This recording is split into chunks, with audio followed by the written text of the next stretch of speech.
Good morning, everybody. How's everybody doing? Just enjoying some mushroom coffee right now, and thought I'd react to some videos that are coming across my feed. This one's called "You Won't Believe What the Post-Debate Polls Are Saying." So we shall see. If you did, you guys get the opportunity to watch the debate or the so-called debate? I had uh, some opinions about it that it was kind of, I felt like a setup. It really did feel like a setup, more so for Trump. But good or bad, I think most people are smart and realize that Kamala is AKA, and one of the moderators is also her sorority sister. So that, I don't see that as fair. And I think if they're going to do a true debate, they need to, because that ABC is very liberal, and to have, it seems like he was being attacked by the moderators, just my opinion. And you can't have biased moderators. They need to, I think a real fair debate would be to have one moderator from CNN and one moderator from Fox News. I don't know where they would do it. Maybe they need to find a neutral channel or post it on both channels, which would make sense. But, or at least just, or find just a neutral, and do it online if they really want to do it. That would really blow up everything. That would be nice. But anyways, that me rambling on. Let's see what the polls say. Let's see this video.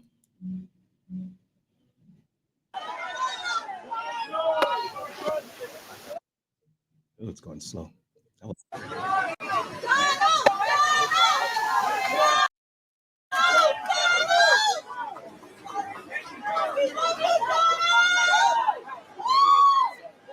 Let's see. Hold on real quick. I mean, just my volume, because them ladies are screaming.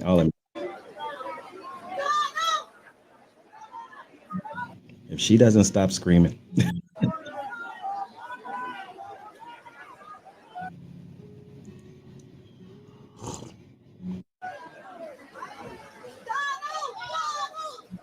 who is that screaming like that? Oh, look at Biden. They done pulled him out.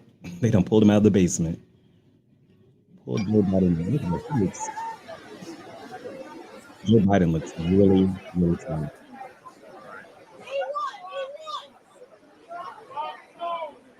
Did there for 9/11.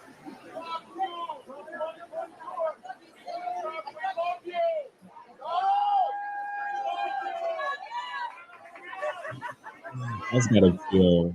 They love him, gang. The people love him. And as it turns out, so do the post-debate polls. These polls are absolutely flipping out the Democrats after they thought the 3-on-1 debate ambush would finally take out Trump. But alas, it was not to be. The first post-debate polls are indeed dropping, and they are a disaster for Kamala. We're going to see exactly what's really going on here. And to make matters even worse, we're going to see why the latest polls are the least of Kamala's worries. Hey, gang, it's me, Dr. Steve, your patron professor, here to help you stay sane in these insane times. So make sure to smack that bell and subscribe button. Before we dive into the latest on the post-debate polls, I got to ask you, if you're like me, do you have trouble falling asleep at night? Because I know I do. I'm a horrible sleeper. It happened to me just last night. For me, I just can't turn off my brain. And so I toss and I turn, frankly, for hours before I'm able to fall asleep. But gang, I came. Let's skip ahead.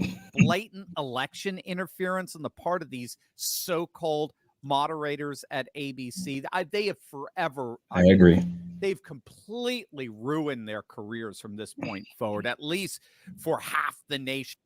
Like who? I mean, I don't watch mainstream news, and I don't judge people who do, but I just don't trust it. After the pandemic, the propaganda, it's obviously propaganda. ABC, NBC, CNN, even Fox to some extent is more Republican propaganda. Usually, I watch alternative news here on YouTube from different sources, from a lot of independent journalists to see what they think about the things. And some of them are conservative, some of them are I'm gonna say liberal, but is about as liberal as they can get because true liberals are way left. But I see a lot of moderate news basically from independent sources. Anywho, if there's buffering, it stop. Far more than that. And these great patriots, these commentators, they were not particularly happy with the way Trump responded to that sabotage. And especially the way Kamala was able to get away with virtually anything and everything that came out of her mouth. And so many last night felt like the debate was a total loss. Now, in our first video, I give you the overall context for understanding why that's emphatically not what happened last night. In fact, I made the argument, and you may just want to check out the video as a whole, but I made the argument, at least in part, that was looking at this debate as if it were 2012 all over again, or even 2016 or 2020 for that matter. This isn't Candy Crowley fact-checking Mitt Romney mid-sentence. Well, I'm buffering. A fact check that she was wrong about, by the way. Those days are over. We are now living in a totally different political and social context right now.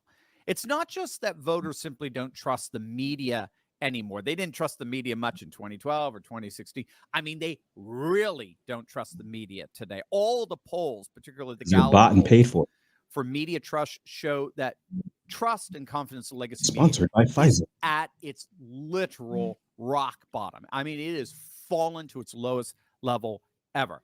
Yes, it is true. Voters still, even more so than in 2012, 2016, 2020, distrust the legacy media. That is true. But it gets far deeper than that. Something's happening today that wasn't happening back then. Today, unlike then, we now have massive. They were beginning back in 2016, but now we have massive alternative news networks and information access that completely and totally bypasses the legacy. That's what I do. So, for example, guess what is one of the top search items on Google right now? Haitians eating pets. I kid you not. Haitians eating pets. That's hilarious. Gang, that's freaking gold. Now, of course, that's referring back to Trump. And I'm telling you, like I was telling folks that I had seen some dark videos of them actually doing that. Like, well, I didn't see him eat it, but well, he did kind of bite it. But I saw them killing animals. Those videos get taken down pretty fast. So when people are joking about it, I'm like, obviously you don't have a Twitter account. Because you stay on Twitter long enough, you'll see some crazy stuff. But they do get rid of it pretty fast. But I see it before they delete it. Let's get Trump bringing up in the debate last night all the eyewitness testimony and video coming out from Springfield, Ohio, showing that Haitian migrants, particularly homeless migrants, are stealing pets and eating them. And it's a visceral visual that, of course, strikes at the heart of the single cat ladies who plan on voting for Kamala. So Trump, of course, was rudely fake fact-checked by the moderators, but it doesn't matter. It doesn't matter anymore what moderators have to say, because people can go on their cell phones and do their own research, and that is exactly what we're seeing. They don't want you doing that. And the trend proves it. Now, again, if you want to get a sense of what's really happening here and how bad it is for Kamala and the regime, take a look at this headline from the New York Times. This actually summarizes it all, frankly, perfectly. Pundits said Harris won the debate. Undecided voters weren't so sure. Now, do you notice the pundit people dichotomy there? Even the New York Times. Who's doing these polls? There's a people versus political class divide that did not exist in 2012 and in 2016 or even in 2020 as staunchly as it does today, especially after the realignment between Trump and Kennedy, the alliance between the populist left and the populist right, and the people versus political class divide. I mean, both sides consume fundamentally different information. The political class consumes the information given to them by the pundit class, the New York Times, CNN, Washington Post, MSNBC, whereas the people are more and more consuming alternative platforms like X that bypass the information gatekeeping of the legacy media. And that's exactly what we're seeing in the post-debate polling. Now, take a look at this from Reuters. This is a focus group of undecided voters. They interviewed 10 undecided voters post-debate last night. 6 of them, 60%, are voting Trump. 3 are backing Harris, and 1 remains undecided. So Reuters is reporting as of this morning that their focus groups show a 2-to-1 swing to Trump. 2-to-1. And so, again, with that context, It's going to be a crazy election. it's very interesting that almost all of the polls that are coming out show that most believe Kamala won the debate, but at the same time, she's losing votes. That's exactly what we saw in the CNN Flash poll last night, where Kamala actually lost support on the economy and Trump gained support post-debate, even though the majority of viewers thought Kamala Harris won that debate, that sabotage. And it wasn't just the economy. When asked, who do you have a lot of confidence in regarding their respective abilities to lead the nation? Trump leads Harris by 4 in the same poll. And I want to remind you, this is a CNN poll. These are CNN viewers. CNN viewers are giving Trump a near 20-point lead in the economy and a 4-point lead in leadership ability post-debate. This is the pattern we're seeing over and over again. This is what a lot of people just cannot believe about the post-debate polling. But Robert Barnes explains it best, as he usually does. Quote, some are confused by how a poll could show Harris winning the debate, but losing votes. The reason is simple. I don't understand. People aren't wanting a president who wins debates. They want a president who makes their lives better. That's why Trump is the true winner of the debate night. But there's something else going on here as well. Something that's going to make these polls the least of Kamala's worries. And that is the election itself. Historian Larry Schweikert has an excellent thread this morning that puts all of this into some pretty amazing perspective. Larry's a brilliant, very astute political analyst, and he's pointing out that in many ways, the results of this election, frankly, they're already baked into the cake. And that's because the debate was too late in the process. The voter registration numbers are already through the roof for Republicans, most especially in the swing states. So Republicans in Arizona are crushing it. Republicans in Arizona have more than doubled their voter registration advantage since 2020. In Florida, remember in 2020, in Florida, Democrats outnumbered Republicans in terms of voter registration by hundreds.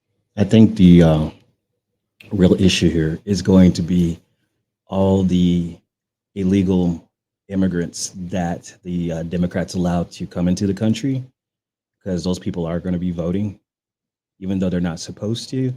I've already seen video of people interviewing illegal immigrants and saying, have you voted or whatever. Some are saying that they're going to vote, or they were told to vote, or maybe they're going to get some mail-in ballots or something like that. As long as they get an address, they can get a mail-in ballot.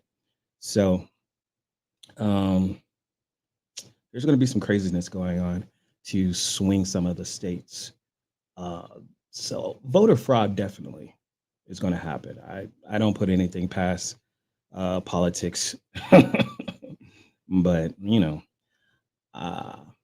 as for me, I was supporting Robert Kennedy. He's supporting Trump now. So I guess I'm going to be voted for Trump, because I believe that we need to revamp the healthcare system. We need to start focusing on some different things. We need to hold Big Pharma accountable. They shouldn't be getting away with all the things that they do. And hopefully, um, Robert Kennedy can Jr. can make some progress on that team. So we'll see. But like I said, it's going to be a crazy election. It's not going to be easy. Hundreds of thousands. Today, Republicans outnumber Democrats by nearly a freaking million. It's a stunning turnaround, and we're seeing something comparable in the Republican voter registration in Pennsylvania. Thank you, Scott Pressler. Scott has been spearheading the flipping of entire counties like Bucks County, where I used to live. That was always a Democrat stronghold. It's a sleepover town or county where the New York crowd lives there because they can't afford anything in Manhattan. It's now. All right, I'm gonna just stop there. If you guys want to watch the rest of the video, I'll put a link to it. Leave a comment below what you think. Have you decided yet or what you're gonna do? Even if you support the Democrats, I don't care. Just be respectful about it. I know a lot of people are like, I'm gonna unfriend you. I'm like, is it that serious? I I vote based upon money and politics. I look at America as a business, and the president is like the CEO, and my investment is my taxes. And this past three years, they haven't been doing their job. They haven't been doing their job at all. They're using our tax money for all types of crazy stuff. So I don't agree with them. I gotta vote my conscience. Especially what happened with the pandemic. They talk about dictatorships. Um, Biden, all those mandates. Whew, I don't want to go back to that.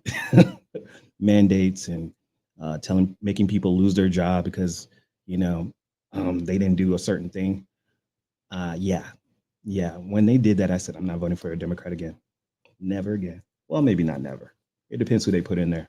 But right now, they are. I don't agree with. Haven't agreed with anything they've done in the past 3 years. So we shall see what happens. All right, guys.